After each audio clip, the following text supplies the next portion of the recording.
축복합니다, 여러분. 자, 오늘은 연대기 성경 27강이고요. 오늘 그냥 안식년만 다루도록 하겠습니다. 그래서 이 안식년을 하면서 느끼는 게 우리가 많이 오해가 있었다라는 것들을 깨닫게 돼요. 그러니까 성경을 상식적으로 이해하면은 생길 수밖에 없는 오해가 있어요. 근데 성경을 자세히 이렇게 연구하고 분석하면은 명확해지는 것들이 있는데 안식년도 그에 해당하는 것 같습니다. 그럼 안식년에 대해서 들어보셨죠? 근데 그냥 7년에 한 번씩 쉬는 거다. 목사님들 목회 내려놓고 쉬는 기간이다. 그 정도만 알고 계셨을 거예요. 근데 안식년이 주는 의미가 굉장히 깊습니다. 그래서 오늘 그것들을 같이 나누도록 하겠습니다. 안식년을 하기 전에 앞에 전반적인 또 어떤 결론적인 것들을 좀 다룰 수밖에 없는 게 안식년은 절기 가운데 포함되는 거기 때문에 그렇습니다. 23강에서 26강에서 레위기 23장에 나와 있는 여호와의 절기를 많이 다뤘어요. 근데 공교롭게도 지난주 설교 가운데서도 이 전반부 부분을 이 부분을 다뤘습니다. 기억나시죠? 그래서 여러분께 기억이 멀리 있지 않기 때문에 충분히 지금 이해하는 것을 전제로 오늘 안식년을 추가적으로 설명할 수가 있을 것 같습니다. 그래서 우리가 알아야 될 것은 하나님께서 우리를 만나기 위해서 여러 가지 장치들을 많이 허락하셨다는 거예요.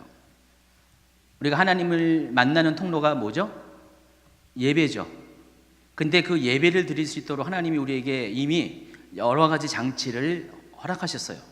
구약 성경에는 레위기와 출애굽기에 이 장치들을 몇 가지 소개하고 있습니다. 그래서 하나님께서 하나님을 만날 수 있도록 예배할 수 있도록 우리에게 허락하신 장치가 있습니다. 먼저 그 출애굽기 보면은요, 이걸로 하니까 안 좋은 게 있어요. 악필이 드러나는 겁니다. 원래 저는 볼펜을 꾹꾹 눌러 써야지 잘 써지는 팁인데 이거는 너무 미끌미끌해가지고 원래보다 이렇게 안 나오네요. 그러니까 원래 이 정도까지는 아니에요. 이해하시기 바랍니다. 출애굽기 보면은 뭐가 나옵니까? 여러 가지 나오는데 예배와 관련돼서 성막제도가 나오잖아요. 지금 QTM이 그 시즌으로 점점 들어갑니다. 더 이제 25장부터 나가죠. 25장부터 성막제도고 성막에 대한 거 쭉 이렇게 구체적으로 나오는데 다음번 제 출애굽기 3권에 이제 그 성막에 대해서 2권 말하고 3권 쭉 다 나올 겁니다. 보시면은 출애굽기에서 여러 출애굽의 역사에 대해서 쭉 얘기하지만은 뒷부분에 보면은 거의 3분의 1 이상은 다 성막에 관한 이야기를 다루고 있어요. 출애굽기는 성막에 관한 그런 이야기들을 많이 다룹니다. 그리고 레위기에 나와 있는 게 첫 번째가 뭐였냐면은 제사제도죠. 제사제도. 그리고 중간에 정결법에 대해서 설명하는 게 기억하시죠? 여러 가지 정결법, 음식 규례, 유출병, 또 나병 이런 등등 정결법에 대해서. 그리고 마지막으로 여호와의 절기, 지난번 했던 절기제도에 대해서 이렇게 설명합니다. 근데 이 모든 것이 하나님과 예배하는 것과 관련되어 있다는 것을 여러분이 아시기 바랍니다. 그래서 제가 생각해 봤더니 출애굽기가 순서적으로 레위기보다 앞서잖아요. 그러니까 레위기에서 이 제사제도를 설명하기 전에 이 출애굽기에서 성막을 먼저 언급한 이유가 있습니다. 이게 뭐냐면은 성막은 제사를 드림에 있어서 하드웨어와 같은 거예요. 하드웨어가 뭔지 아시죠? 어떤 이렇게 뭐를 할 수 있도록 어떤 장치들을 다 만들어 놓은 거죠. 이 건물도 다 하드웨어잖아요. 뭔가 운영할 수 있도록 하드웨어를 만들어 놓은 것이라고 생각하면은 이 레위기에서 말한 거는 전부 다 소프트웨어예요.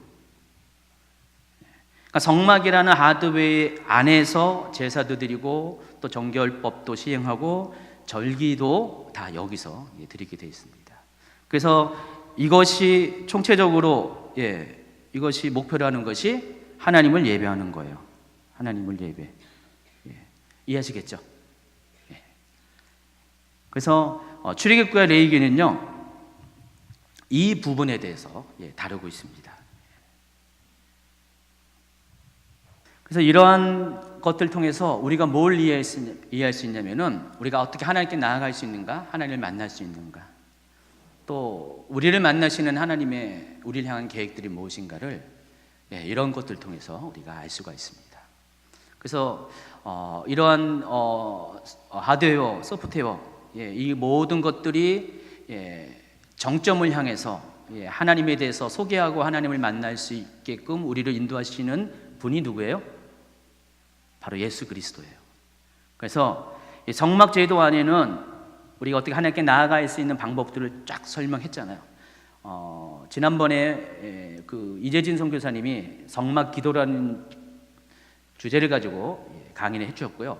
작년에 이스라엘 선교사님 장세호 선교사님이 또 성막에 대해서 설명을 했어요. 그 강의들을 여러분 같이 교차로 참고해서 보세요. 그렇게 보면은 이 성막제도 안에는 예수 그리스도의 사역이 거기 있다는 것, 어떻게 우리가 하나님께 예배자로 나아갈 수 있는 것, 제시즌부터 시작해가지고 어떻게 하나님의 임재 앞에 서 있는 것들을 이 성막을 통해서 우리가 배울 수가 있어요. 제사제도도 마찬가지입니다. 제사제도는 죄의 속량에 대한 그런 것들을 소개하는데, 모두 5가지의 목적에 따른 제사제도를 소개하고요. 또 제사 드리는 방법에 따라서 4가지를 소개하면서 그것들이 어떻게, 어떤 상황 가운데 어떤 방식으로 제사를 드리는 것들이 쭉 설명이 되어 있습니다. 그래서 이 제사제도만 잘 봐도 각각의 죄의 형편과 상황에 따라서 제사제도가 다르다는 것을 알 수가 있어요. 예수님은 번제와 화목제로 우리 가운데 오셨습니다. 번제물과 화목제물이 되셔서 오셨어요. 그래서 우리의 모든 원죄 문제를 해결해 주셨고요. 또 우리 안에 있는 모든 자범죄 문제도 같이 해결해 주셨고요. 또 하나님, 그로 인해서 하나님과 화목하게 하시는 역할을 위해서 오셨어요. 그게 제사제도 안에 다 포함되어 있다는 것입니다. 정결법은 하나님께 나아가는 자들은 반드시 하나님께 나아가는 것을 방해되는 여러 가지 그런 거룩을 방해하는 것들을 다 제거해야 돼요. 그렇죠? 그래서 우리 삶 가운데 있는 병들을 비롯해서 가장 하나님의 거룩을 방해하는 게 뭐냐면은 문득병입니다. 문득병은 죄의 속성과 굉장히 밀접하게 연결이 되어 있어요. 그래서 문둥병으로 시작해서 생명을 말하는 유출병, 또 음식 규례, 또 여러 가지 또 이렇게 자그마한 정결법에 대해서 쭉 이렇게 설명을 하고 있습니다. 그리고 절기제도를 통해서 우리가 하나님 앞에 하나님의 때에 계속해서 정기적으로 나아갈 수 있는 그런 길들을 하나님께서 허락하셨어요. 절기는 이스라엘의 1년 그 계절의 사이클 따라서 겨울 빼고 다 이렇게 절기들이 운영이 되고 있습니다. 명절들이. 그래서 지난 주간이 뭐라고 했어요? 이스라엘의 명절 중에 초막절이었어요. 그래서 이 초막절, 다른 말로 장막절이 모든 절기의 완성이죠. 그래서 지금부터는 겨울 시즌으로 들어가는 겁니다. 물론 가을은 가을인데 절기가 더 이상 없어요. 내년 그 봄에 6월절이 오기 전까지는 절기가 없습니다. 그래서 이 장막절을 통해서 절기가 완성이 되면서 하나님께서는 예수 그리스도의 사역을 완결시켜 주는 거예요. 그래서 이 초막절이 의미하는 것, 장막절이 의미하는 것이 예수 그리스도 사역 중에서 가장 마지막인 천년왕국의 사역을 의미한다고 지난 시간에 말씀을 드렸습니다. 그래서 이 모든 시스템은 다 하나님과 우리가 어떻게 만날 수 있을까, 우리가 어떻게 하나님 앞에 나아갈 수 있는가를 설명하는 하나님이 우리에게 허락하신 장치들이란 것을 여러분이 이해하시기 바랍니다. 자, 근데 그 중에서 레위기에 이런 것들이 가장 많이 포함이 되어 있어요. 그러니까 소프트웨어는 다 레위기에 있다는 것이죠. 그래서 하나님은 이 레위기를 통해서 모세를 통해서 레위기 말씀을 주셨는데, 이 레위기를 통해서 우리가 어떻게 하나님께 나아가 있는 것들을 설명한 거예요. 자, 레위기 말씀이 언제, 어느 시기에 선포된 말씀일까요? 출애굽 과정 중에서 어느 곳에서, 맞아요, 시내산에서 출애굽기 19장 보면은 하나님께서 이스라엘과 언약을 맺습니다. 이스라엘은 하나님의 백성이 되고 하나님은 이스라엘의 하나님이 된 것을 약속을 하시고 언약을 맺고, 그 언약의 증거로서 십계명을 주셨고요. 그리고 십계명으로 끝나는 것이 아니라 계속해서 여러 가지 율법들을 쫙 설명을 한 거예요. 그래서 레위기는 다 그런 율법들을 다 기록을 했습니다. 그래서 이 레위기는 시내산에서 하나님이 가르쳐 주시는 말씀들이에요. 특별히 일반적인 생활법이 아니라 하나님께 나아갈 수 있는 제사와 정결에 관한 것들을 집중적으로 이 부분에서 다루고 있습니다. 그리고 나서 이제 레위기가 끝나고 나서 이제 우리가 민수기를 하게 되면은 그때부터는 본격적으로 제사를 드리게 됩니다. 그러니까 출애굽기 맨 마지막 부분에 보면은 성막을 완성한 다음에 첫 번째 제사를 드리는 장면이 나와요. 기억 못 하시겠지만은, 그래서 그러니까 레위기는 출애굽기 안에 있는 거예요. 그 시기적으로는요. 연대기적으로는 레위기가 출애굽기 안에 있는 겁니다. 출애굽기가 시내산까지의 그러니까 출애굽 과정부터 시내산까지의 기간이에요. 민수기는 그 다음부터입니다. 근데 이 레위기는 출애굽, 그러니까 시내산 안에서 출애굽기 뒷부분의 기간에 해당하는 것입니다. 그래서 이제 출애굽기가 맞춰지면서 첫 번째 제사를 드리고, 또 민수기를 가면은 계속해서 그때부터는 계속해서 제사를 드리게 돼 있어요. 그래서 이 레위기는 그래서 한 시내산이라는 한 장소에 머물면서 하나님께서 예배에 대해서 가르쳐주는 특별한 책이라는 것을 여러분이 아시기 바랍니다. 레위기가 굉장히 어렵죠. 그 말이 그 마음 갖고 헷갈리고 막 그러잖아요. 근데 이것을 우리가 이제 연구를 하면은 전혀 어려운 것이 아니에요. 오히려 이것이 굉장히 쉽고 과학적이고 합리적이라는 책이라는 것을 알 수가 있습니다. 제가 한번 연대기 성경 초반부에 레위기에 대해서 도입 부분에 얘기했지만은 이스라엘 사람들은 자녀들에게 태어나면은 이제 글을 좀 이렇게 깨달아나게 되면은 모세오경을 가르쳐 줍니다. 그리고 모세오경을 외우게 하죠. 근데 모세오경이 뭔지 아시죠? 5권의 두루마리란 뜻인데, 토라, 창세기, 출애굽기, 레위기, 민수기, 신명기 5가지가 모세오경이라고 합니다. 토라라고 하는데, 그 중에서 여러분 생각에는 창세기를 제일 먼저 익혀야 정상인 것 같죠? 여러분 그렇게 하잖아요, 그렇죠? 제일 재밌고 흥미진진하고 그렇게 느껴지죠. 그래서 창세기를 먼저 읽게 해요. 신약 성경을 복음서를 읽게 하면 뭘 먼저 읽게 해요? 요한복음. 이렇게 읽게 하는 이유가 뭐냐면은 우리가 쉽게 성경을 받아들일 수 있도록 쉬운 성경부터, 재밌는 성경부터 읽히게 해요. 근데 그런 측면에서 레위기는 어떻게 해요? 가장 뒤로 가야 정상이잖아요. 가장 어려우니까 나머지 4가지를 다 이렇게 익숙한 다음에 레위기를 읽어야지 그나마 좀 이렇게 이해가 될 듯 말듯 하는 그런 상식적인 생각을 갖고 있는데, 이스라엘 사람들은 이 5권의 책 중에서 제일 먼저 읽게 하는 것이 레위기예요. 그래서 레위기 말씀부터 접하게 합니다. 그리고 이 5개의 성경을, 토라 모두를 다 외우게 해요. 대단하죠. 그래서 어린 시절에 우리가 초등학교까지의 나이는 딴 거 안 하고 토라만 외우게 하는 거죠. 토라만은 딸딸 외우는 거예요. 근데 그것 자체가 공부가 되고요. 그리고 그 이후로는 토라를 가지고 이제는 말씀이 정말 그런가 그렇지 않은가를 적용편을 어떤 토론을 통해서 이렇게 그것들을 가르칩니다. 탈무드 학교에서 그걸 가지고 토론을 하는 거죠. 그게 이스라엘의 오래된 그런 교육법입니다. 지금도 이스라엘은 마찬가지로 정통 유대인들은 그와 같은 방식을 같이 고집을 하고 있습니다. 그래서 레위기가 맨 처음에 읽어지는 책이라는 것을 여러분이 아시기 바랍니다. 자, 그래서 여호와의 절기들의 의미에 대해서 다시 한번 핵심적인 것만 정리하면은, 첫 번째 여호와의 절기의 첫 번째 의미가 뭐죠? 하나님께서 당신을 백성들로 하여금 하나님을 만날 수 있도록 허락하신 시간이라고 그랬죠. 그걸 가리켜서 뭐라고 그랬죠? 모아딤이라고 그랬어요. 이거 하도 많이 해가지고 이제는 이제 진리도록 기억하지 않을까요? 모아딤은 복수라고 그랬죠. 절기들이라고 말씀을 드렸어요. 원래 단수가 뭐라고 했어요? 모에드라고 그랬어요. 모에드.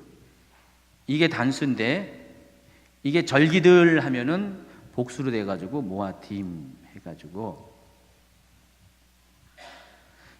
그래서 이걸 가리켜서 여호와의 절기들이라고 부를 때 보통 요 단어로 이렇게 대표해서 부른다는 것입니다.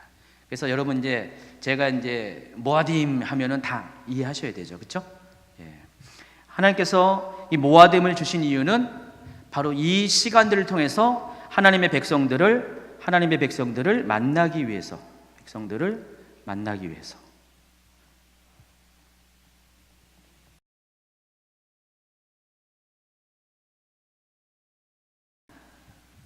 한번 관련된 성경을 읽어볼까요? 레위기 23장 1절, 2절, 3절. 여호와께서 모세에게 말씀하여 이르시되 이스라엘 자손에게 말하여 이르라. 이것이 나의 절기들이니 너희가 성회로 공포할 여호와의 절기들이라. 이것이 너희가 그 정한 때 성회로 공포할 여호와의 절기들이라. 그래서 여기서 여호와의 절기들이라는 단어가 해당하는 히브리어가 모아딤이라고 했습니다. 그래서 하나님께서 그 정한 때 The appointed time이라고 그 정한 시간에 만나러 오십니다. 하나님은 유월절에 오시고요, 또 무교절, 또 초실절, 오순절, 나팔절, 대속제일, 초막절에 오십니다. 물론 하나님은 언제든지 여러분을 만나 주시지만은 특별히 이 날은 더 특별한 날이라는 것이죠. 그래서 이 절기들에게서 빼놓을 수 없는 행사가 뭐였죠? 바로 예배예요. 제사. 이 제사는 절기들에 있어서 아주 필수적으로 빼놓을 수 없는 행위라는 것입니다. 그래서 절기 때는 다 예배하는 거예요. 여러분 이번에 추석 때 예배 드렸습니까? 예배 드렸어요. 근데 믿지 않은 분들이 하는 게 있어요. 조상들을 만나려고 제사를 드리잖아요. 조상들이 찾아온다고 믿어요, 그때. 근데 조상이 찾아온 게 아니라 누가 찾아와요? 귀신이 찾아옵니다. 두 번째가 이 여호와의 절기들을 허락하신 이유가 모든 여호와의 절기들은 여호와의 절기들의 특징은 하나님께서 직접 제정하셨다. 하나님께서 직접 제정하신 것이 절기들이다. 다른 일반적인 절기와 달리, 다른 민족의 절기와 달리 이 성경에 나오는 모든 절기들은 하나님께서 직접 이스라엘 사람들에게 주신 것이다. 또 세 번째가 뭡니까? 세 번째는 이 절기들 안에는 하나님의 구원 계획이 숨겨져 있다.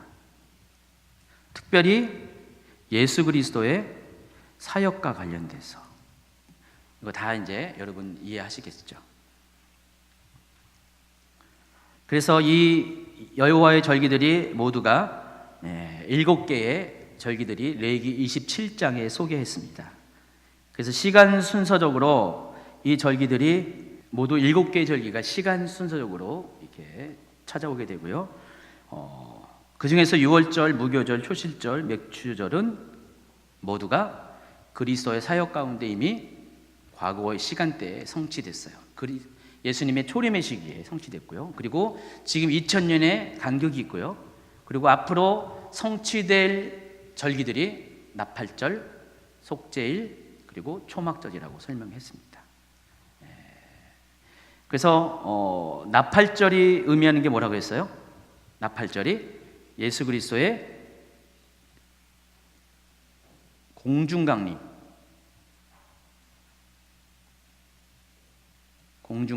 재림이 아닙니다. 그리고 이때 성도의 휴거가 있을 것이다 말씀을 드렸고요. 그리고 대속죄일은 뭐라 그랬어요? 이 기간이 남겨진 자들이 회개하는 것입니다. 생명책이 닫혀지기 전에 남겨진 자들이 회개하는 기간.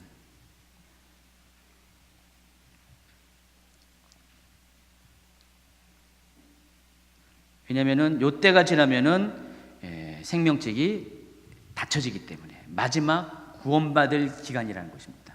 그리고 이제 초막절이 천년왕국을 의미한다 그랬습니다.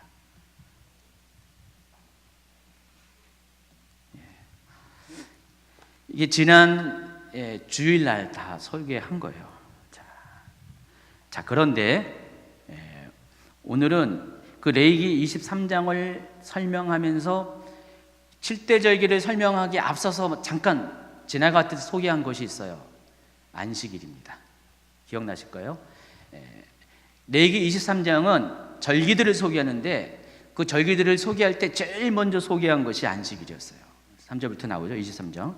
이 안식일이 과연 뭘까요? 23장 3절에 보니까 레위기 23장 3절에 보니까 안식일에 대해서 이렇게 이야기합니다. 세 번역으로 읽겠습니다. 엿새 동안은 일을 하여라. 그러나 이렛날은 반드시 쉬어야 하는 안식일이다. 거룩한 모임을 열어야 하고 어떤 일도 해서는 안 된다. 이날은 너희가 살고 있는 모든 곳에서 지킬 주의 안식일이다 라고 했습니다. 그래서 이 안식일은 몇 가지 의미가 있는데 첫 번째가 이 안식일은 멈춰서는 날이에요. 이 안식일을 가리켜서 히브리어로 샤밧이라고 하죠. 샤밧이라는 단어의 뜻이 멈추다. 샤밧이 멈추다예요. 멈추다. 멈춘다는 의미를 갖고 있습니다. 그래서 이 안식일 규정 가운데는 중지하라는 멈추라는 규정이 있어요. 그게 뭘까요? 두 가지죠. 첫 번째, 일을 멈추라. 일을 멈추라. 그리고 생명 유지의 활동을 멈춰라. 그걸 대표로 해서 불이라고 합니다. 불을 피우지 말라. 불을 피우지 말라가 생명 활동을 멈추라는 뜻입니다.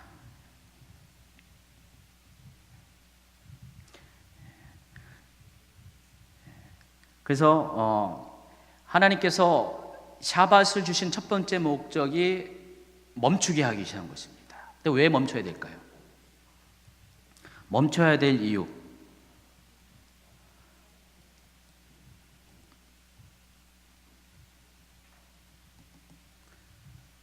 멈춰야지 시간이 나잖아요.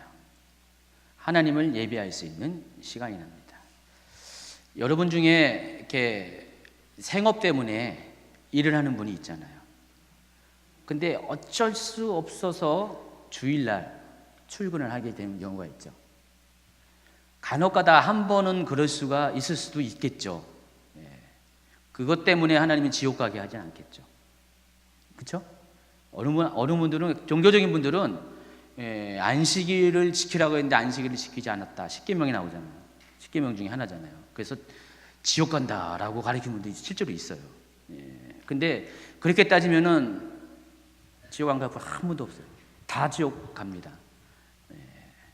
근데 하나님께서 안식일을 지키라 하는 이유가 있습니다. 안식일을 율법으로 지키지 않으면, 율법이 없다면은 우리는 어떻게 돼요? 방종하죠. 지켜도 되고 안 지켜도 돼요. 그래서 이 안식일을 지키라는 이 규정으로 인해서 우리가 거기에 일단 인간적으로 매일 수밖에 없어요. 매이면서 하나님을 강제로라도 예배하게 됩니다. 왜냐면은 정말 이 안식일을 안 지키면 잘못될 수도 있다는 두려움이 있기 때문에, 적어도 구약의 성도들은 그런 생각을 갖고 있는 사람들이 많이 있었다는 것입니다. 근데 하나님의 속뜻은 뭘까요? 안식일을 지키라는 이유가 바로 하나님이 우리를 만나기 원해서 그래요. 그래서 모든 절기들이 하나님이 우리를 만나기 위한 목적으로 주셨다고 그랬잖아요. 근데 그 모든 절기들의 가장 기본이, 출발이 안식일이에요. 그러니까 7대 절기보다 앞서서 안식일을 강조하시는데, 안식일은 목적 자체가 멈춘 상태에서 우리가 하나님께 나오기를 원하시는 하나님의 배려가 있다는 것입니다. 그래서 여러분이 멈추지 않으면은, 일을 중지하지 않으면은 하나님께로 나오지 않게 되고요. 하나님께 나오지 않으면 어떻게 돼요? 하나님을 예배하지 못하게 되고, 또 예배 가운데 만나러 오신 하나님을 만날 수가 없어요. 한 1년 동안만 여러분 주일 안 지켜보세요. 여러분 신앙 다 까먹습니다. 한번 테스트 해보세요. 정말 주님이 원하는 것은 우리 모두가 구원받기를 원하잖아요. 그렇죠? 그래서 여러분이 가장 부흥의 시기를 거칠 때 주님이 오실 것 같아요. 그래서 마지막 때는 대부흥이 있을 것 같아요. 그것을 예고하는 것이 계시록 10장하고 11장에 나오는 두 증인의 사역입니다. 그래서 두 증인이 사역이 마지막 때에 그 환란기가 들어갈 때, 7년 환란기가 들어갈 두 증인이 사역을 하는데, 환란기의 그 전 3년 반은 한 번도 이전까지 경험하지 못했던 부흥이 일어나게 될 것이고, 그때는 성령의 역사가 강력하게 일어나게 될 겁니다. 그게 계시록에서 하는 말씀이에요. 어쨌든 안식일을 주신 이유가 바로 그런 이유 때문에 주신 거예요. 어쨌든 우리는 그 안식일이 율법으로 있는 그것을 통해서 안식일날 하나님 앞에 나올 때 하나님은 어느 순간이라든지 우리를 반드시 만나 주신다는 것입니다. 그러기 위해서는 어떻게 돼요? 일을 쉬어야 되죠. 일을 하면 안 돼요. 멈춰야 돼요. 그리고 멈춰서 해야 될 게 뭐예요? 안식일날 해야 될 게 두 가지예요. 안식하는 것과 또 한 가지는 하나님을 예배하는 것입니다. 이게 안식일에 주신 목적입니다. 그리고 안식일의 두 번째 의미는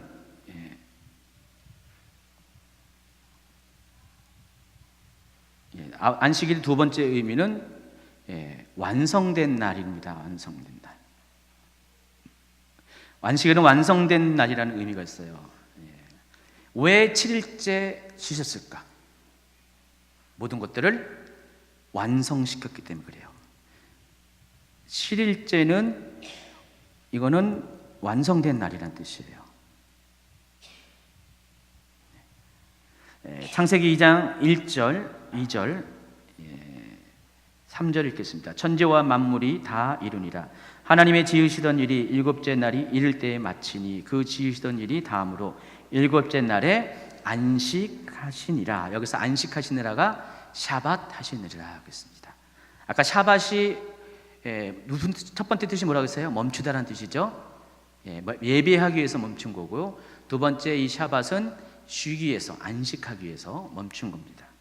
하나님이 일곱째 날을 복주사 거룩하게 했으니 이는 하나님이 그 창조하시며 만드시던 모든 일을 마치시고 이날에 안식하셨음이더라 그랬어요. 그래서 이 샤밧은 이런 거예요. 하나님께서 우주 만물을 다 지으셨어요. 너무너무 하나님이 보시기에도 하나님 당신이 지으셨음에도 불구하고 너무 멋있는 거예요. 이 만물이. 그렇죠? 여러분 가끔 가다가 여러분이 뭐 한번 해놓고 스스로 자아도취에 빠질 때가 있잖아요. 그때 하나님이 자아도취에 빠졌다는 게 아니라 하나님이 해놓은 게 너무 멋있고 아름답고 정말 나이스한 거예요. 그래서 너무 기뻐하셨어요. 그리고 맨 마지막에 인간을 창조했는데 나이스한 정도가 아니라 베리 나이스한 거예요. 너무 심히 좋았어요. 다 이제는 여한이 없는 거예요. 하나님이 완전히 완성이 되니까 더 이상 손볼 데가 없는 거예요. 그래서 하나님이 여러분에게 안식일 날 딴 거 하는 거 절대 원치 않아요. 하나님이 이렇게 나이스하게, 베리 나이스하게 지은 이것들을 누리라는 것이에요. 여러분 안식일 날 쉰다고 해서 죄 아닙니다. 여러분 스스로 내가 이렇게 시간을 갖는 게 괜히 좀 자기 자신에게 미안하고 죄스럽잖아요. 절대 그러지 마세요. 안식일 날은 푹 쉬세요. 그래서 이 안식일 날은 아주 샤밧을 누려야 돼요. 이 안식일이 날짜에서 하루에서 1년으로 확장된 게 안식년이라는 것입니다. 그래서 첫 번째 안식년의 의미는 안식일의 개념이 1단위에서 년 단위로 확장된 것이 안식년이라는 것이죠. 자, 그리고 또 한 가지 여러분이 초점을 가져야 될 거 중요한 것이 안식일에 관심, 초점은 누구한테 들어가 있습니까? 사람이죠. 사람이 쉬는 건데, 안식일은 사람이 쉬는 거예요. 사람이 쉽니다. 근데 안식년은 누가 쉬어요? 예? 땅이에요, 땅. 기본적으로 땅이에요. 근데 뒤에 결론 보면은 그게 더 결론은 아니에요. 일단은 땅입니다. 그러니까 안식일은 사람에게 초점을 맞춘 거고, 안식년은 땅과 관련된 규정이라는 것입니다. 그래서 오늘 본문 말씀인 레위기 25장 1절부터 7절까지의 말씀을 한번 같이 읽도록 하겠습니다. 여호와께서 시내산에서 모세에게 말씀하여 이르시되 이스라엘 자손에게 말하여 이르라. 너희는 내가 너희에게 주는 땅에 들어간 후에 그 땅으로 여호와 앞에 안식하게 하라. 여러분 계속 읽으세요.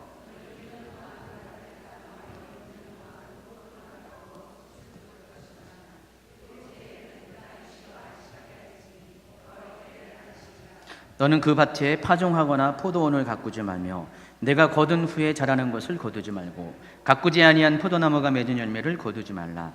이는 땅의 안식년임이라. 안식년의 소출은 너희가 먹을 것이니 너와 내 남종과 내 여종과 내 품꾼과 너와 함께 거류하는 자들과 내 가축과 내 땅에 있는 들짐승들이 다 그 소출로 먹을 것을 삼을지니라. 그래서 이 안식년에 대한 규정이 레위기 25장 1절부터 7절까지 나옵니다. 그래서 이 안식년은요, 언제부터 시작할까요? 모든 해의 시작은 나팔절부터 시작하는 거 아시죠? 태양력으로는 9월부터 10월까지. 근데 제가 이거 화살표를 제가 거꾸로 했네요. 지금 출발이 시계방으로 돌아가야 되는데 제가 시계 역순으로 화살표를 만들었어요. 여러분 강의한 보세요. 강의한 보시면은 눈치 빠른 분들은 바로 알았을 텐데 아마 여러분 대부분 눈치가 없으셔가지고 몰랐을 것 같습니다. 제가 이거 잘못 그려놨어요. 그래서 출발이 여기 티슈리월이라고 그러죠. 태양력으로 9월, 10월에 해당하는 겁니다. 이때부터 시작해가지고 태양력으로 가을 때부터 한 해가 시작돼가지고요. 끝이 어디에 끝납니까? 엘룰월이라고 합니다. 여러분 알고 있는 이게 기억나는 거는 아비벌, 뭐 니산월, 뭐 이런 거 기억나시죠? 이게 다 고대 바벨론 달력이에요. 가나안식 달력입니다. 바벨론 달력하고 가나안이 거의 비슷한데, 그래서 요 달력에 의하면은 티스리월에서 안식년이 시작돼요. 그리고 엘룰월에 안식년이 끝나게 됩니다. 그래서 모든 추수를 종결한 바로 그때 추수를 종결해서 이제 파종이 시작된 그때부터 모든 추수가 끝날 때까지 포도 수확이 마지막인데, 그러니까 안식 나팔절이 되면은요, 가을절이 시작되면은 비가 와요. 여기 보면서 무슨 비라고 했어요? 이른비라고 그랬죠.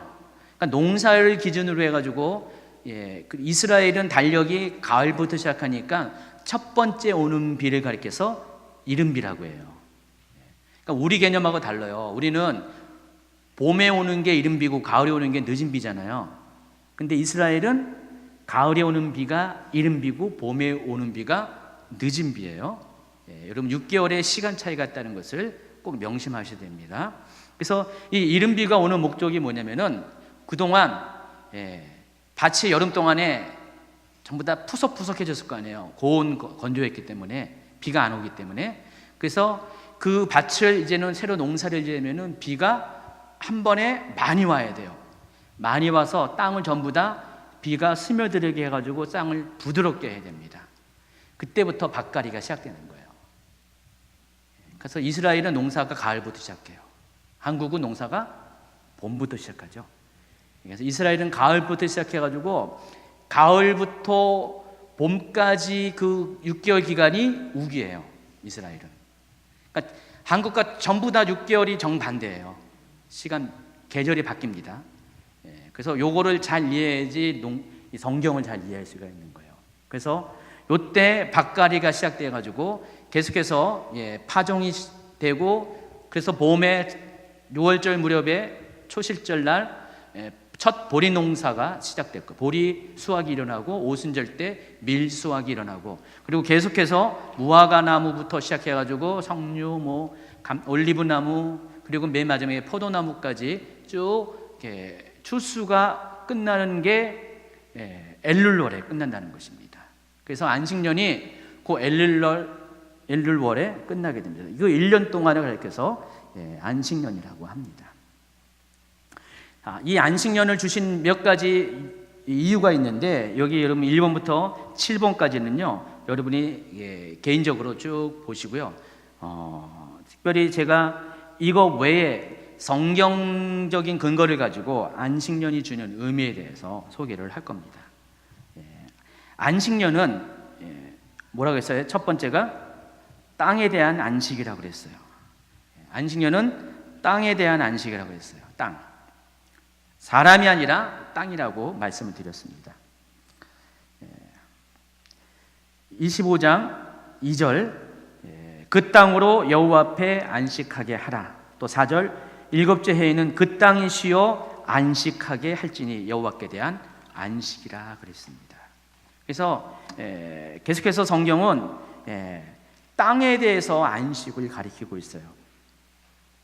25장 6절을 세 번역으로 읽어드리면, 땅을 이렇게 쉬게 해야만 땅도 너희에게 먹거리를 내어줄 것이다. 그래서 땅에 대한 안식을 계속해서 강조를 하고 있습니다. 자, 근데 하나님께서 이 안식년을 주시면서 땅을 쉬게 할 때 이런 약속도 같이 하고 있습니다. 여러분 개인적으로 1년 동안 농사를 안 지면 어떻게 해요? 1년 동안 굶어야 된다는 생각을 하는데, 하나님은 굶지 않도록 이렇게 약속을 하세요. 25장 20절, 21절, 22절 시작. 일곱째 해는 씨를 뿌려도 안 되고 소출을 거두어서도 들여서도 안 된다면 그 해에 우리는 무엇을 먹을까 하고 너희는 물을 것이다.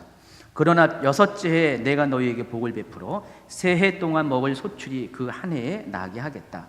여덟째 해 곧 너희가 다시 씨를 뿌리는 그 해에 너희는 묵은 곡식을 먹을 것이다. 아홉째 해가 되어도 해곡식이 날 때까지 너희는 묵은 곡식을 먹을 것이다 라고 나와 있어요. 그러니까 여러분의 질문에 대해서 미리 아셨어요. 그래서 20절에 이렇게 질문했잖아요. 일곱째 해에는 씨를 뿌려도 안 되고 소출을 거두어서도 안 된다면 그 해에 우리는 무엇을 먹을까? 라고 여러분 생각을 할 거 아니에요.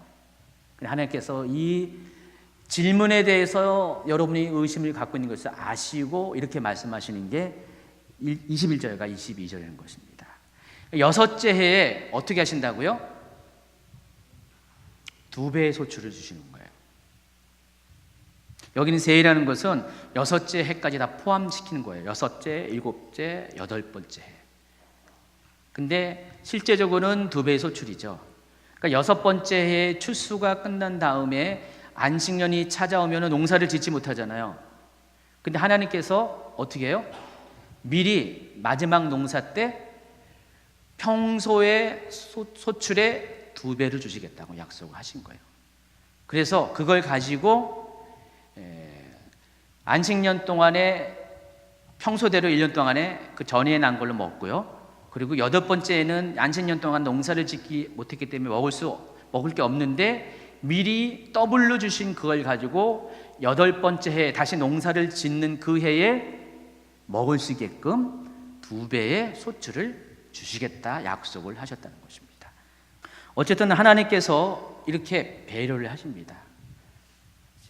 근데 이게 안식일과 관련된 규정을 보면은 동일한 것을 발견할 수가 있어요. 자, 안식일 날 하나님께서 광야 생활을 할 때 이스라엘 백성들에게 하나님께서 뭘 줬죠? 만나를 주셨잖아요.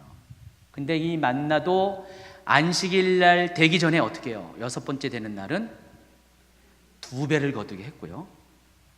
평소에는 2배를 거둬도 하루만 지나면 남겨둔 거 다 썩어 없어지는데 안식일 날은 하나님께서 썩지 않게끔 하셨고요. 그리고 그 전날 거둔 만나를 안식일 날 먹었습니다.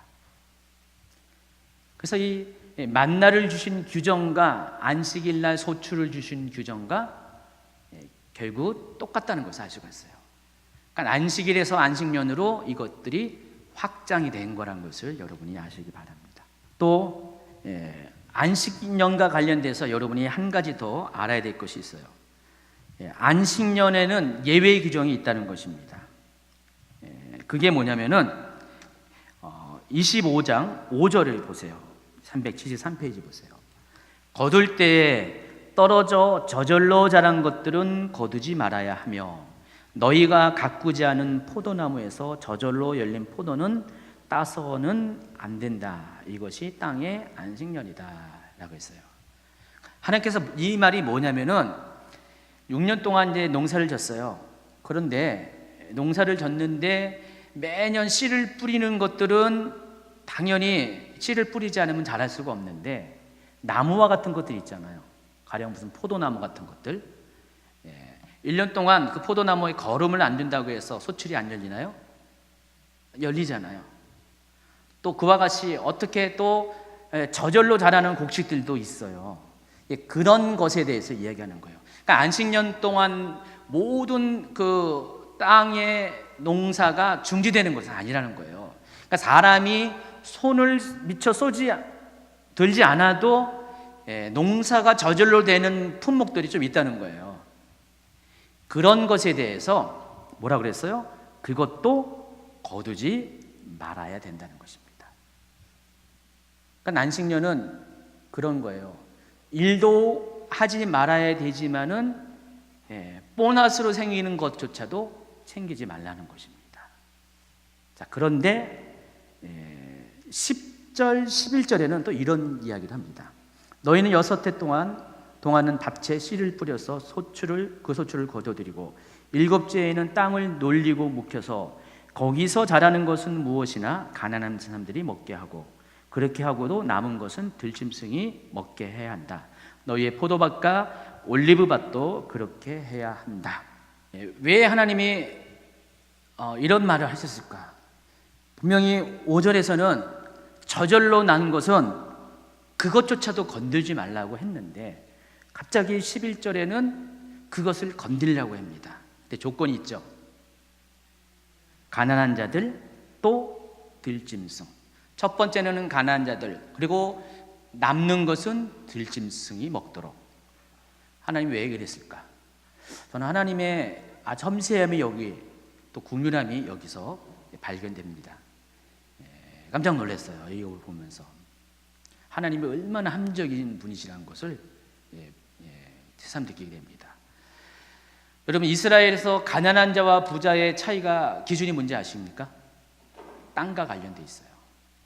이스라엘은 가나안 땅에 광야 생활 끝나고 가나안 땅에 들어갈 때부터 땅을 지파별로 또 가족별로 배분을 했어요. 생각나시죠? 그래서 땅은 서로 사고팔 수가 없어요.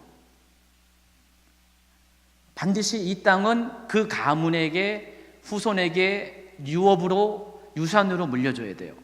그래서 다른 지파가 이 지파의 땅을 가져서는 안 돼요.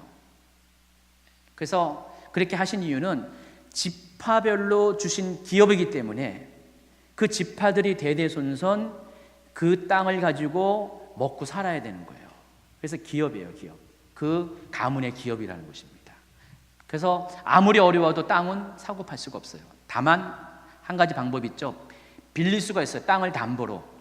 그러나 때가 되면은 좀 이따 설명하겠지만 그 땅은 원주인에게도 돌아가야 됩니다. 그래서 제도적으로 이스라엘은 한 가문의, 한 가정의 소유된 땅들은 절대로 다른 사람의 땅이 될 수가 없다는 것입니다. 근데 그 기준이 남자를 한정돼 있어요. 아쉽게도 여러분이 그 구약시대에 태어났으면요, 여기 계신 여러분들은 땅을 소유할 수가 없습니다. 오직 남자, 어른만, 그 가문의 가길이 이을 사람들만 땅에 대한 소유권을 가질 수가 있어요. 그래서 이들은 땅이 있었기 때문에 농사를 지어서 먹고 살 수가 있어요. 그러나 그렇지 않은 사람들은 땅이 없기 때문에 농사를 지을 수가 없습니다. 한마디로 땅을 가진 사람들에게서 난 그것을 얻어먹을 수밖에 없어요. 그래서 옛날 사람들은요, 모든 아내들은 남편들한테 얻어먹었어요. 그래서 만약에 그런 남편이 죽는다. 죽으면 어떻게 될까요? 여자 인생이 그때부터는 아주 그냥 고난의 시즌을 시작하는 거예요. 가령 남편과 사이에서 아들이 있어가지고 아들이 그것을 물려받을 수 있는 성년이 되었으면 문제가 없어요. 왜냐하면 이제는 아들 덕에 먹고 사는 거예요. 근데 아들이 아직도 어려요. 기업을 이어받을 수 있는 나이가 안 됐어요. 또는 자녀 자체가 없어요. 그럼 여자에게는 땅이 유산으로 물려받지 못하기 때문에 남편의 땅인데, 가족의 땅인데 여자는 그거에 대한 소유권을 주장할 수가 없어요. 보류가 되는 거예요, 잠정적으로. 그 대표적인 케이스가 누구예요? 룻기에 나오죠. 나오미예요. 나오미가 그런 케이스예요. 남편도 죽었죠. 아들 둘 다 죽어버렸죠. 시어머니도 가부, 또 며느리도 가부니까 베들레헴에 자기의 원래 땅이 있는데 그것을 소유권을 주장할 수가 없었어요. 그래서 어떻게 해요? 이삭을 주워 먹고 살았어요. 며느리가 보아스 밭에 가서 이삭을 주워 먹고 살았어요. 근데 이 땅에 대한 소유권이 언제 회복됩니까? 바로 보아스가 기업 물자로 자기가 자원해서 그것을 대신해서 일종의 우리식으로 하면 대리사유 같은 식으로 그런 식으로 그것들을 받은 거죠. 그래서 그 땅의 소유권이 보아스를 통해서 인정이 됐다는 것입니다. 그래서 그때 당시에 가난한 자는 과부가 가난하고 또 고아가 가난하고요. 또 누가 가난해요? 땅이 소유할 수 없는 나그네, 타지의 사람들, 그리고 타국인들. 그래서 성경 시대에는 네 종류의 사람들이 가난한 자예요. 첫 번째 과부, 고아, 타국인, 또 외지 사람들, 타지인, 네 종류가 가난하다는 것입니다. 그래서 하나님은 안식년에는 이들에게는 예외 규정을 허락하신 거예요. 이해하시겠죠? 땅을 가진 사람은 이미 하나님께서 안식년이 되기 전에 2배의 소출을 주셨잖아요. 그걸로 이미 충분히 먹고 살, 안식년 동안에 소출이 없어도 먹고 살 것이 있어요. 그러나 땅을 갖고 있지 않은 사람은, 요즘 식으로 말하면은 하루 벌어서 하루 먹고 사는 사람이 1년 동안 벌이가 없으면 어떻게 돼요? 굶어 죽을 수밖에 없잖아요. 그래서 그러한 사람들에게는 안식년 규정 가운데 예외 규정을 두었다는 것입니다. 그래서 그런 사람들에게는 예외로 저절로 난 소출에 대해서, 그리고 과실나무에서 열려진 모든 것들은 다 먹어라. 그리고 땅을 가진 사람들에게는 그들을 위해서 절대로 손대지 말라. 합리적이지 않아요? 하나님 정말 멋있지 않아요? 정말 안 멋있어요? 저는 이런 거 보면서 하나님이 정말 세심하시다, 꼼꼼하시다, 얼마나 이렇게 가난한 자들을 챙기시는지 정말 새삼스럽게 놀랐습니다. 그래서 다시 정리하면은 안식년에 관련돼서 373페이지 한번 밑에 다시 정리하면이라는 그 구절을 한번 같이 읽어볼까요? 시작. 안식년에는 기본적으로 땅을 경작해서 소출을 거둬들여서는 안 됩니다. 그리고 저절로 자라난 소출이 발생할 수 있습니다. 그러나 이것 역시 거두지 말아야 됩니다. 그러나 예외 규정이 있습니다. 기업이 없는 자들과 들짐승들은 저절로 난 소출을 먹을 수 있습니다. 그렇지 않으면 그들은 생존할 수 없기 때문입니다. 따라서 이미 땅을 통해 2배의 축복을 받은 사람들은 가난한 사람들과 들짐승들을 위해 저절로 난 소출에 대해서도 추수를 멈춰야, 즉 샤밧해야 하는 것입니다. 이것이 안식년과 관련된 여러분이 알아야 될 것입니다. 세 번째, 안식년과 관련돼서 여러분이 잘 모르는 부분이 하나가 있는데, 바로 안식년을 가리켜서 성경은 면제년이라고 불렀다는 것입니다. 혹시 들어봤어요? 성경에 이런 얘기가 있었다는 걸? 한번 읽어볼까요? 신명기 15장 1절을 한번 보겠습니다. 매 7년 끝에는 빚을 면제하여 주십시오. 면제의 규례는 이러합니다. 누구든지 이웃에게 돈을 구워준 사람은 그 빚을 면제하여 주십시오. 주님께서 면제를 선포하였기 때문에 이웃이나 동족에게 빚을 갚으라고 다그쳐서는 안 됩니다. 이방 사람에게 준 빚은 갚으라고 할 수 있으나 당신들의 동족에게 준 빚은 면제해 줘야 됩니다. 또 신명기 31장 10절에도요. 모세가 그들에게 명령하였다. 7해가 끝날 때마다 곧 빚을 면제해 주는 해의 초막절에. 성경에 보면은 이 안식년을 가리켜서 또 다른 부르는 이름이 면제년이라고 불렀다는 것을 여러분이 새삼스럽게 알기를 바랍니다. 그래서 안식년의 또 중요한 의미 중에 하나가 면제년이라는 거예요. 그러니까 안식년은 면제를 받는 해다. 쉽게 말하면 탕감을 받는 해다라고 여러분 이해하세요. 두 가지 종류의 면제가 있습니다. 첫 번째는 빚의 면제입니다. 뎁이죠. 영어의 뎁. 빚을 면제받는 해가 바로 안식년이라는 것입니다. 하나님께서 사람들에게 안식년이 되면은 누군가에게 돈을 빌려준 사람이 있을 거 아니에요. 여러분 또 구웠을 거 아니에요.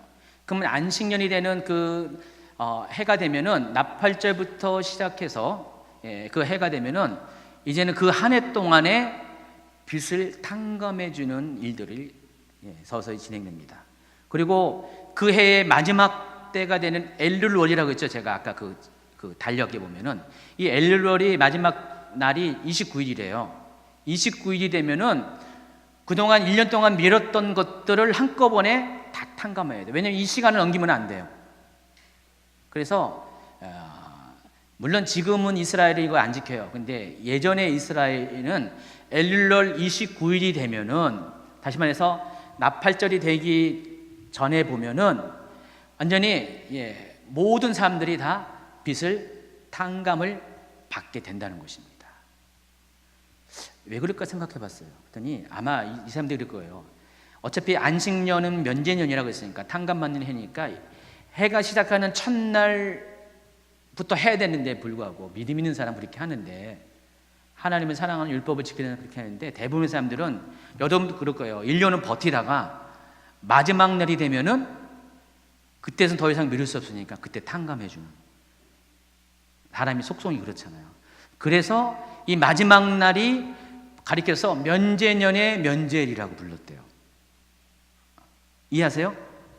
1년 동안을 면제년이라고 불렀는데 그 1년 기간 중에서도 가장 탕감받는 행위가, 그러니까 요즘식으로 말하면은 서류가 가장 많이 쓰여지는 날이 그 해의 마지막 날이라는 것입니다. 그래서 면제년의 면제일.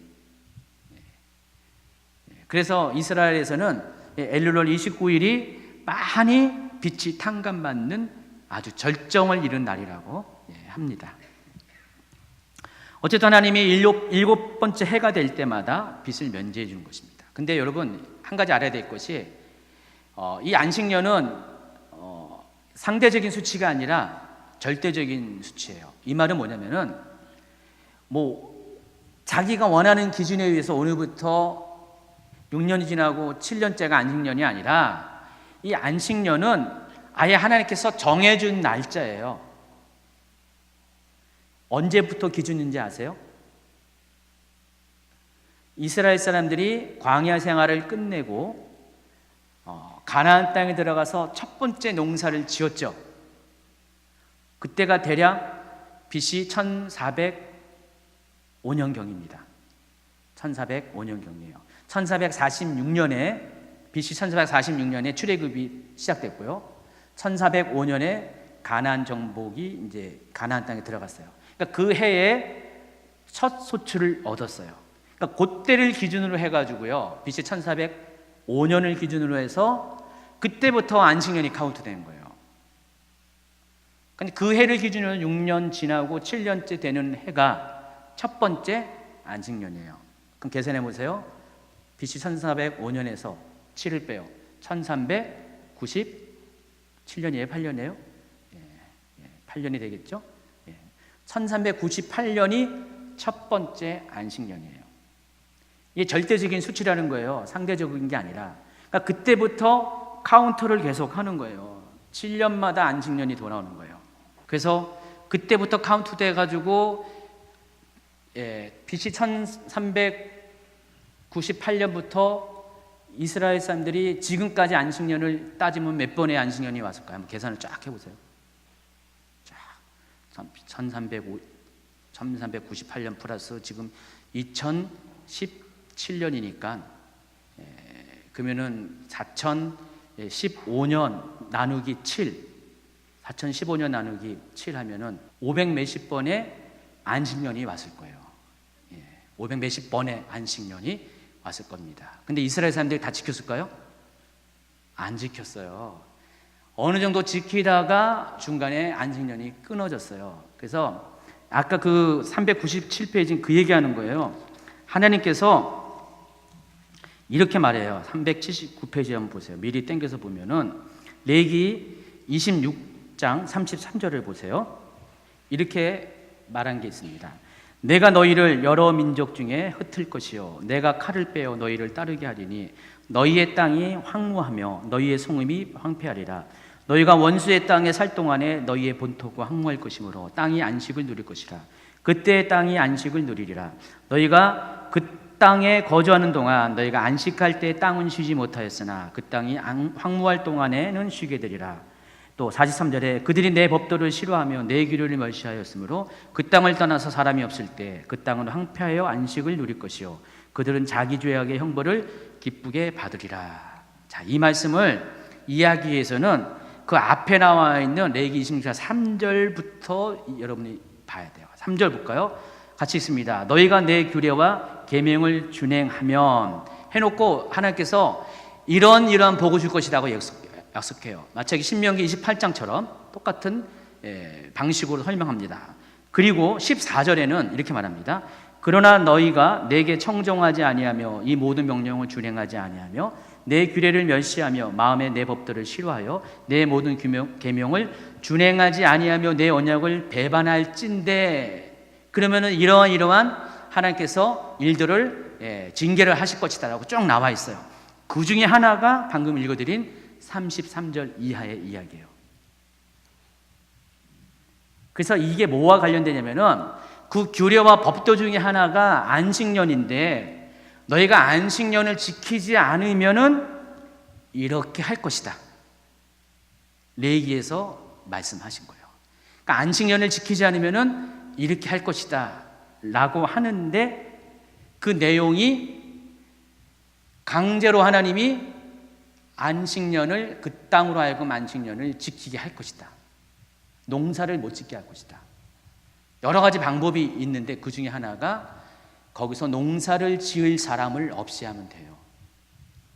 그래서 하나님이 어떻게 했어요? 이들을 이방에 쫓아냅니다. 이방에 쫓아내가지고 어떻게 돼요? 70년 만에 돌아오게 하죠. 유다 사람들이 남유다가 멸망한 다음에 바벨론으로 끌려갔어요. 남은 자들은 있긴 있지만은 그 땅은 황폐화됐어요. 농사 짓는 사람이 없게 됐습니다. 그래서 유다 땅은 원하든 원치 않든 간에 사람이 없어져 버렸기 때문에 70년 동안은 농사를 못 졌어요. 그러니까 사람 입장에 보면은 황폐한 거죠.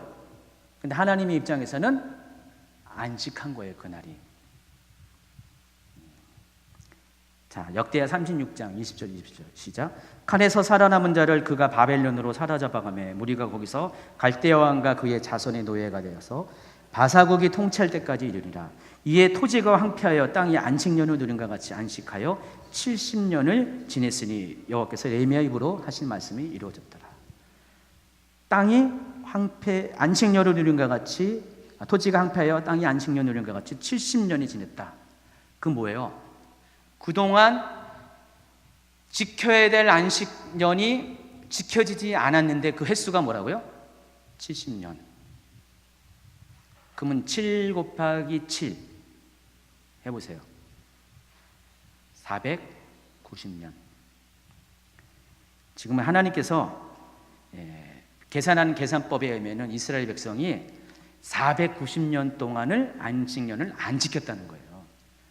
하나님이 그 안식년, 지키지 않은 안식년의 계산법 그대로 70년을 그 땅을 강제적으로 안식하게 만드셨다. 그 얘기하는 거예요. 놀랍지 않아요? 하나님이 이렇게 기억하신 거예요. 그러니까 이스라엘이 오랜 세월을 안식년을 지켜왔다가 어느 날부터 안식년을 안 지켰어요. 그 세월이 490년이라는 것입니다. 이 490년이 유다가 멸망하기 전에, 그러니까 유다라는 왕국이 세워질 때가 언제냐면은 통일 왕국, 그러니까 사울 왕 지나고 솔로몬 때 있죠. 근데 여러분 그 다윗이 사울이 왕이 된 게 대략 BC 960년 경일 거예요. 제가 정확하게 날짜가 기억 못하는데 아마 맞을 거예요. 그리고 사울이 40년 동안에 왕이 되었죠. 그리고 BC 1000년부터 다윗이 왕이 돼서 40년을 통치했어요. 그리고 또 BC 1040년부터 거꾸로죠. 잘 여러분 머리 잘 이렇게 프레시하게 잘 해야 돼요. BC 1040년부터 40년 동안 사울이 왕이었고요. BC는 거꾸로 가는 거예요. 그리고 1000년부터 960년까지 다윗이 왕이었어요. 그리고 그 다음에 솔로몬이 40년 동안 왕이었습니다. 이런 것을 잘 계산해 보면 대략 뭐가 나오냐면은 이스라엘이 포로로 끌려가기 전에 날짜를 490년 동안을 안식년을 안 지켰다 그랬는데 그 시기가 바로 열왕기 시대라는 것을 알 수가 있어요. 그러니까 이스라엘의 왕이 생길 때부터 그 전후로 해가지고 이스라엘이 안식년을 안 지켰다는 거예요. 그 얘기가 되는 거예요. 그러면은 이스라엘이 사사기 시대까지는 안식년을 지켰다는 거죠. 그는 사사기가 대략 한 400년 정도 되거든요. 그러면은 이스라엘이 가나안 땅에 들어와서 절반의 시기는 안식년을 지켰을 것이고 절반의 시기는 안식년을 지키지 않았다는 거예요. 그래서 하나님이 나중에 여러 가지 이유로 인해서 이스라엘을 멸망시키고 포로로 끌려가게 했지만은 그 중에 하나가 하나님의 계명과 율법을 지키지 않았는데 그 지키지 않은 율법이 뭐라고요? 안식년을 준수하지 못했다는 거예요. 그래서 하나님의 계산법은 정확하게 그들이 지키지 않은 그 70번의 안식년, 77이 49, 490년 동안의 하나님의 율법을 지키지 않은 그것에 대한 보응으로서 70년 동안 포로 생활을 해서 농사 지을 사람이 없기 때문에 강제적으로 그 유다 땅이 안식년을 취할 수밖에 없는 상황을 만들어냈다라는 결론이 나오게 된다는 것입니다. 이해하시겠죠? 신명기 15장 7절을 보겠습니다. 주 당신들의 하나님이 당신들에게 주시는 땅에 어느 한 성읍 가운데 가난한 동족이 살고 있거든 당신들은 그를 인색한 마음으로 대하지 마십시오. 그 가난한 동족에게 베풀지 않으려고 당신들의 손에 움켜쥐지 마십시오. 반드시 당신들의 손을 그에게 펴서 그가 필요한 만큼 넉넉하게 구워 주십시오. 또 10절 당신들은 반드시 그에게 구워주고 줄 때에는 아깝다는 생각을 하지 마십시오. 그러면 주 당신들의 하나님이 당신들이 하는 모든 일과 당신들의 손을 대는 모든 일에 복을 내려 주실 것입니다 라고 했습니다. 아까 안식년을 주신 이유 중에 하나가 안식년 가운데 하나님 복을 주신 거고 멈춰서게 하나님을 예배하게 하는 거잖아요. 그러면서 예의 규정을 뒀죠. 가난한 자들에게 안식년에 저절한 소출을 먹게 했다고 했죠. 그러면서 이 안식년은 가난한 자들에게 또 초점을 맞춰줘서 가난한 자들이 돈을 꾸울 때가 되면은 아낌없이 빌려주라는 것입니다. 근데 어떤 분들은 이런 생각을 할 수가 있어요. 두 가지 가능성이 있어요. 안식년은 아까 제가 얘기했죠. 상대적인 수치가 아니라 절대적인 수치라고 했잖아요. 가지고 무슨 년이 되면 안식년이 되는 거예요. 내가 카운트하는 게 아니라 하나님이 가나안 땅에 들어간 첫 해부터 시작해가지고 아예 정해진 해에 안식년이 오게 됐어요. 근데 우리 옆집 아줌마가 돈을 빌리러 왔는데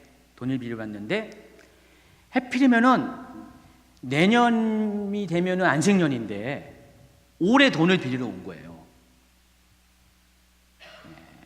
다시 말하면은 한 달만 지나면은 안식년이 와서 빚을 탕감해 줬는데 지금 돈을 빌리러 온 거예요. 여러분 어떻게 할 거예요? 여러분이면 어떻게 할 겁니까? 엄청나게 생각하게 하죠. 여러분 갈등해요. 돈을 빌려줘 바로. 왜냐면 지금 빌려줬다 한 달 뒤에 그 돈은 없어지는 거잖아요. 탕감해야 되잖아요. 거꾸로 돈을 빌리고자 하는 사람 입장에서는 나름대로 머리를 굴리는 거예요. 안식년이 지나고 곧 첫 해가 되면은 앞으로 이제 7년이 남았는데 그때 돈을 빌리는 게 나아요? 안식년이 가까운 임박해서 돈을 빌리는 게 나아요? 이런 생각 안 해봤어요? 이런 건 이제 랍비들이 아마 그런 얘기 할 거예요. 토라 학교에 가서 안식년과 관련돼서 그럼 그게 이제 뭐 이런 규정들이 이제 모아져서 탈무드가 되는 거죠. 안식일과 관련돼서 수만 가지의 어떤 이야기가 있잖아요. 그러니까 안식년도 막 이런 각가지 경우의 수를 가지고 막 토론을 하게 되면은 랍비들이 이제 결론을 맺어주는 게 그게 탈무드가 딱 기록이 되는 거거든요. 그래서 이런 경우 어떻게 할까? 여러분 같은 경우는 그럴 거예요. 정말 아주 머리 써서 6년 여기 안식년 바로 다음에 시작하자면 하면은 6년 동안 빚을 지고 사는 거잖아요. 여러분 자주간 빚에 대한 이 무게감을 갖고 사는데 안식년이 오기 한 달 전에 딱 아니면 한 달만 빚에 대한 짐을 갖고 그다음부터는 탕감이 되니까 여러분 같으면 그렇게 하게 됐죠. 자, 그럴 때 이 빚을 빌려준 사람의 입장에서는 속상한 거예요. 이거는 율법이라서 하나님이 그렇게 하라고 했는데 그럼 어떻게 돼요? 마음이 인색해지잖아요. 지금 그 얘기하는 거예요. 그래 가지 말라는 거예요. 그럼에도 불구하고 빌려주라는 거예요. 왜? 안식년에 빚을 면제해 주는 이유가 있어요. 10절의 뒷부분을 보겠습니다. 그러면 주 당신들의 하나님이 당신들이 하는 모든 일과 당신들이 손을 대는 모든 일에 복을 내려 주실 것입니다. 하나님도 아세요. 누가 지혜롭고 누가 멍청한지 다 아세요. 누가 억울한지 다 아세요. 그럼에도 불구하고 이 안식년의 탕감의 행위는 하나님을 신뢰하는 믿음에서 하는 것이죠. 왜 그럴까요? 안식년의 빚을 탕감케 하시는 그 목적이 하나님이 가난한 자들을 위해서 하나님의 국률이 거기에 담겨져 있기 때문에 그렇게 하시는 거잖아요. 그래서 여러분이 정말 이렇게 속상할지라도요, 하나님의 마음을 가지고 그 일을 한다면은 정말 믿음의 행위가 되는 거죠. 하나님은 신뢰하기 때문에 하나님이 정말로 원하는 것이기 때문에 나는 조금 속상해도 그렇게 할 때 하나님은 여러분의 그 믿음의 동기를 보시고요, 그러한 자들에게, 그럼에도 불구하고 탕감해 주는 자들에게, 빚을 빌려준 자들에게 반드시 기억하시고 그들에게 갚아 주신다는 것입니다. 우리에게도 안식년의 규정이 있으면 어떨까요? 지금 오늘날도 안식년의 규정이 있으면은 얼마나 여러분 정말 이렇게 바쁠까요? 돈 빌려달라고 하는 사람들이 굉장히 많을 것 같아요.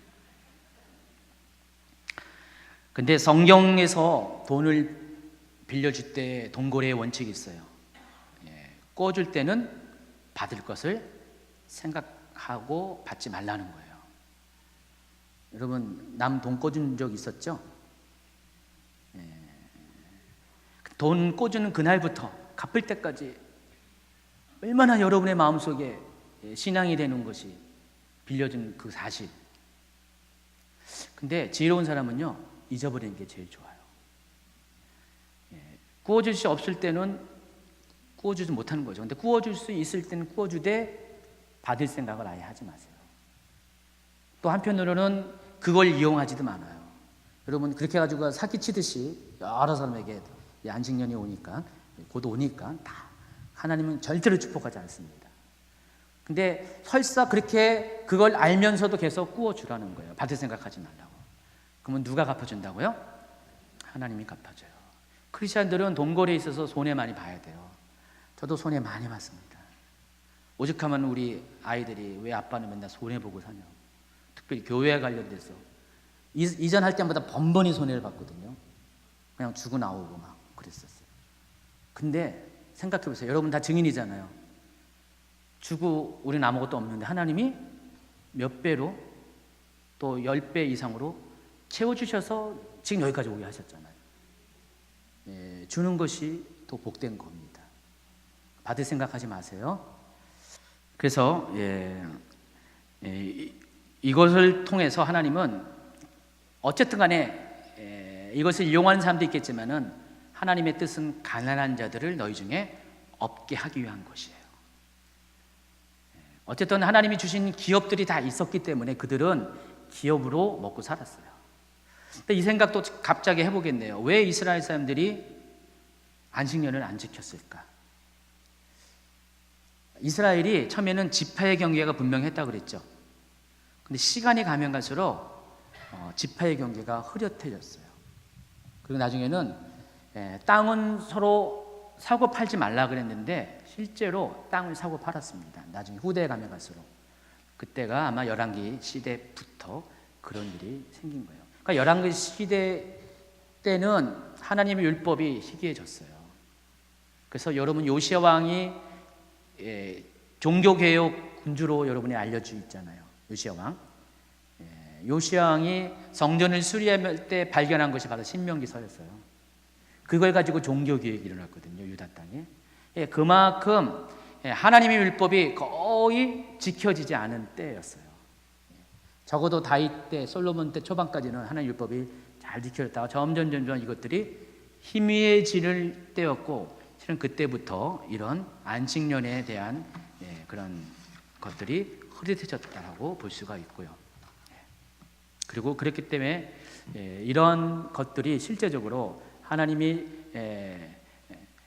우리에게 주신 아주 좋은 그런 사랑의 통로인데도 이것들이 없어지면서 이스라엘이 받을 복들을 못 받게 되었다는 것입니다. 또 안식년의 376페이지 해야 될 것이 BC의 탄광과 더불어서 노예들을 자유케 했습니다. 12절부터 14절까지 당신들 동족 히브리 사람이 남자든지 여자든지 당신들에게 팔려와서 6째 해 동안 당신들을 섬겼거든 7째 해에는 그에게 자유를 주어서 내보내십시오. 자유를 주어서 내보낼 때 빈손으로 내보내서는 안 됩니다. 당신들은 주 당신들의 하나님으로부터 복을 받은 대로 당신들의 양떼와 타작마당에서 거둔 것과 포도주 틀에서 짜낸 것을 그에게 넉넉하게 주어서 내보내야 합니다. 종되었던 사람도 이때 해방시켜 주라는 것입니다. 안식년의 의미는 모든 가난한 자를 없애는 것이에요. 또 자유케 하는 것입니다. 물론 요 규정을 잘 보면은 여러분이 뭘 연상하면은 다음번에 하는 신년을 딱 떠오를 거예요. 아, 이 일은 신년에 하는 것이 아닙니까? 라고 여러분이 생각할 수가 있잖아요. 근데 알고 봤더니 안식년에도 이 일이 행합니다. 실제적으로 유대에서는 이 신년과 안식년에 이런 일이 동시에 이루어지기 때문에 대부분 만약에 여기 해당하는 사람이 있으면 둘 중에 하나가 유리한 대로 자기가 탕감을 받거나 해방을 받거나 하는 그런 혜택을 보게 됩니다. 선택해서.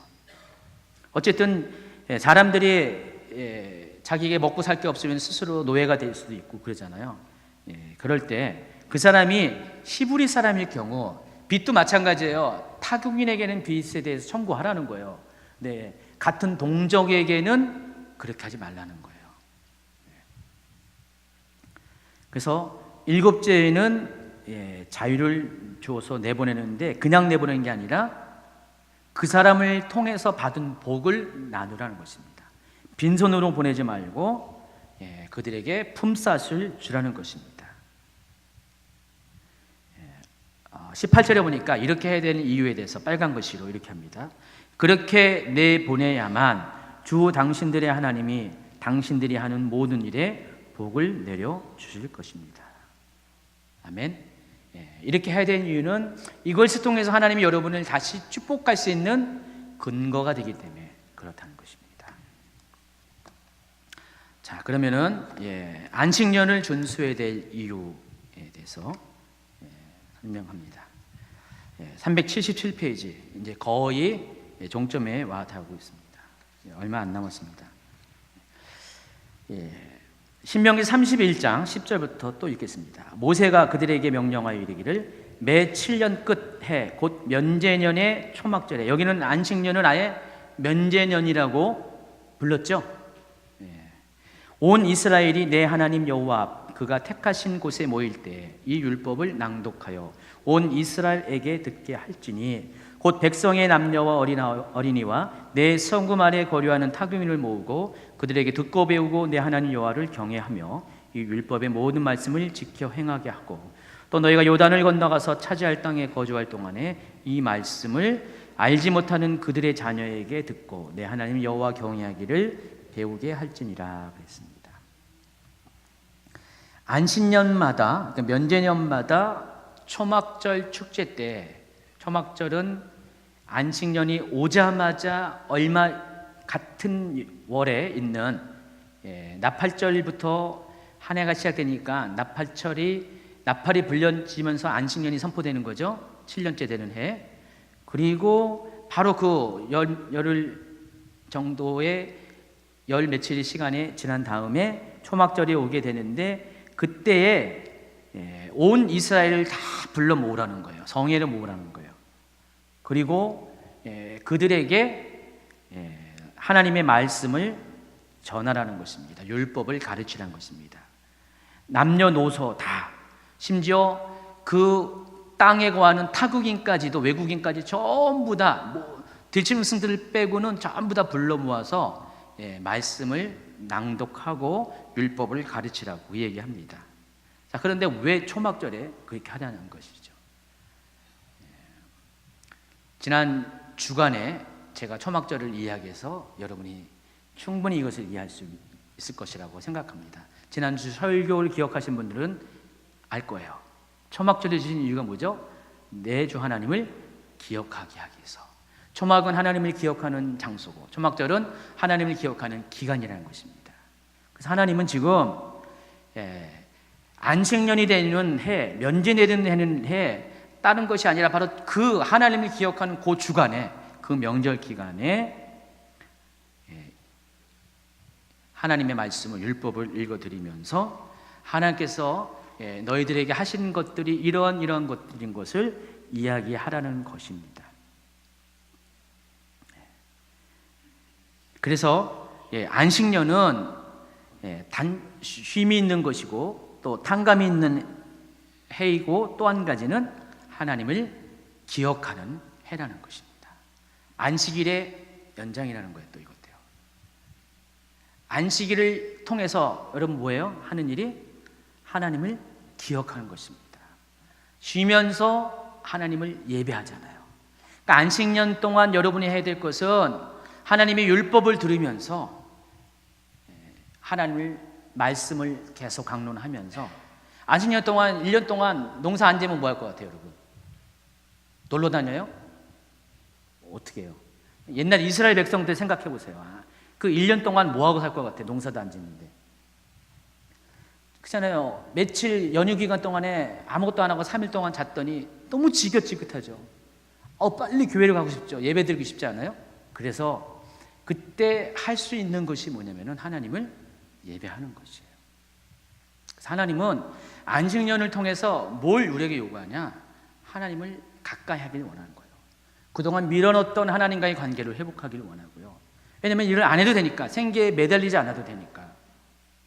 거기에 때문에 하나님을 예배하지 못하는 환경이 있었는데 그게 다 제거되니까 바로 그 시기를 하나님을 예배하는 것으로 선용을 하라는 것입니다.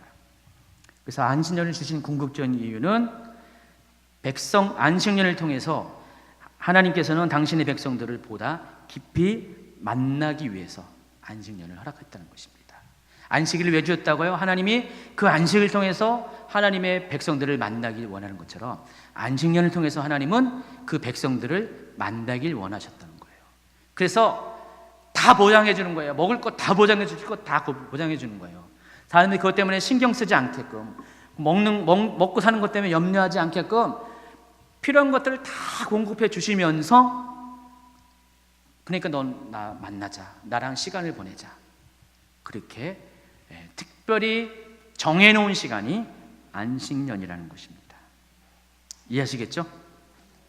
근데 그 중요한 하나님과의 만남의 통로, 은혜의 통로를 이스라엘 사람들은 지키지 않았어요. 어느 정도 시기가 지나면. 아마도 율법을 모르니까, 또 율법이 희미해지니까 자기의 소견이 나올 것이고 자기의 방식이 나오고, 또 한 해 동안 농사를 안 지면은 그동안 앞에 선조들은 그럼에도 불구하고 하나님 먹여 살렸는데 갑자기 믿음을 잃은 세대가 되면 어떻게 돼요? 아버지 때는 그것이 지켜졌는데, 아버지는 믿음을 했잖아요. 내 때가 될 때 정말 한 해 동안 농사를 안 지면은 먹고 살까 걱정을 했을 거 아니에요. 그러면서 안식년을 조금씩 안 지키다 보니까 이게 세대가 흘러가지고 490년 동안을 이들은 안식년을 지키지 못했고, 그 결과는 어떻게 돼요? 안식년을 지킴을 통해서 주시겠다는 복들이 상실된 거예요. 마땅히 찾아 먹어야 될 복, 여러분 일 안 하면서도 먹을 것 다 얻게 하는 것이 얼마나 복이에요. 그것을 놓치는 삶을 살게 되었다는 것입니다. 그게 바로 저주라는 것이죠. 복과 저주는 그런 개념입니다. 안식년은 과연 땅만 쉬게 하는 것입니까? 실은 이게 논쟁거리예요.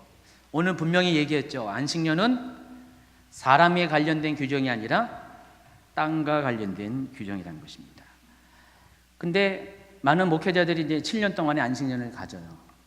근데 이것 때문에 말들이 많아요. 성경적이지 않다. 어떻게 성경에서 땅을 쉬라고 그랬지, 땅을 안식하라고 했지, 사람을 안식하라고 했던 규정이 어디 있냐 막 대봐라, 막 그렇게 이야기합니다. 안식년이 땅과 관련된 규정이기 때문에 사람이 특히 목회자가 안식년을 쉬지 않는다, 맞는 말입니다. 또 틀린 말이기도 해요. 뭐가 정답일까요? 안식년은 명백히 땅을 쉬게 하는 해가 많습니다. 근데 땅을 쉬게 하면서 파생되는 결과가 있어요. 뭘 것 같아요? 땅은 쉬게 하는데 사람은 일할 수가 없잖아요. 이해하시겠어요? 오늘 이 말씀에서는 사람을 쉬게 하라는 말씀은 없어요. 땅을 쉬게 하는 말씀만 있는데, 문제는 땅을 쉬게 하면 사람도 자동으로 쉴 수밖에 없다는 거예요. 초점은 땅에 관한 것이지만은, 왜냐하면 땅을 통한 하나님의 축복이 거기서 결정되는 것이기 때문에, 땅은 물질적인 축복을 의미해요. 기업은 온유한 자는 복이 있나니 저희가 땅을 기업으로 받을 것이다. 바로 그 얘기거든요. 이 온유한 자에게는 하나님께서 땅으로부터 받는 축복을 주신 거예요. 기업은 보증된 거예요. 다 대대손손 없어질 것이 아니라 영원히 빼앗기지 아니하는 축복을 말하는 것이에요. 그래서 하나님이 그 땅을 통해서 우리에게 그런 기업의 축복을 주시기 위해서 안식년을 쉬라고 하신 것이죠. 근데 안식년을 통해서 우리가 얻는 것은, 안식년 동안 일하지 않아도 하나님은 미리 먹을 것을 그 전해에 2배 소출을 통해서 우리에게 주실 것이고, 그리고 우리는 그 7년 동안을 뭐예요? 잠만 자는 게 아니라 일을 할 수 없기 때문에 그동안 하나님 앞에 집중하지 못했던 시간을 보내는 것이에요. 결국 하나님을 예배하는 거고 하나님 앞에 나아가는 것이에요. 그래서 목회자가 안식년을 갖는다는 것은 맞지 않는 것 같지만은 실은 맞은 거예요. 안식년 동안 그 대신 딴 거 하면 안 되죠. 더 하나님을 알아가는 데 집중해요. 보통 그래서 목사님들은 안식년을 지키는 목사님들은 공부를 하거나 제가 아는 분들은 안식년 동안에 무슨 DTS 같은 거, 예수년 DTS 같은 훈련을 6개월 동안에 받게 되거나, 어떤 분들은 아예 선교지를 다니면서 선교지에서 하나님의 행한 것들을 경험하기도 하고, 어떤 분들은 뭐 예배하는 데 집중하기도 하고, 또 배우는 데에서 신경 많이 쓰고, 놀지 않습니다. 노는 거는 정말 며칠 놓으면 다 끝난다니까요. 그래서 그 시간을 통해서 재충전하고 하나님께 집중하고, 또 하나님께 새롭게 읽어야 될 새로운 6년을 위해서 비전들을 담는 시간을 갖습니다. 그래서 안식년에 대해서 여러분 부정적으로 볼 것이 아니에요. 그렇다고 저희가 안식년을 갖진 않습니다. 저는 아예 주님 오실 때 아예 영원한 안식으로 들어가려고 생각을 하고 있습니다. 그만큼 안식년은 하나님께서 사람을 복되게 하기 위해서 주신 것이라는 것을 기억하기 바랍니다. 샤밧을 주심으로 인해서, 샤밧이 그냥 안식일이 샤밧이지만은 안식년은 샤밧 이열이잖아요. 그 안식일의 개념이 안식년까지 그대로 이어져서 하나님이 정말 우리에게 축복 주시고자, 복을 주시고자 우리로 하여금 멈추게 하시고, 또 멈춤을 통해서 하나님을 만나게 하시고, 또 하나님께서 이 안식일에 우리 가운데 모든 빚진 것들을 다 탕감시켜 주셔서 우리로 하여금 자유케 하시는 바로 그 해가 안식년입니다. 다음번에 하는 이 희년은 이 안식년이 7번 온 다음에 그 다음 해가 희년이에요. 그러면은 희년이 오면은 실은 2년 동안의 이런 혜택을 보는 거죠. 그래서 안식년을 가장 완벽하게 종결짓는 것이, 완벽한 탕감, 완벽한 자유함, 완벽한 축복을 상징하는 것이 희년이라는 것입니다. 희년은 다음번에 더 자세히 하겠습니다. 그러니까 이러한 율법 안에 있는 장치를 통해서 얼만큼 하나님이 우리를 향해서 섬세하게 배려하고 있다는 것들을 여러분은 새삼스럽게 아시기 바라고요.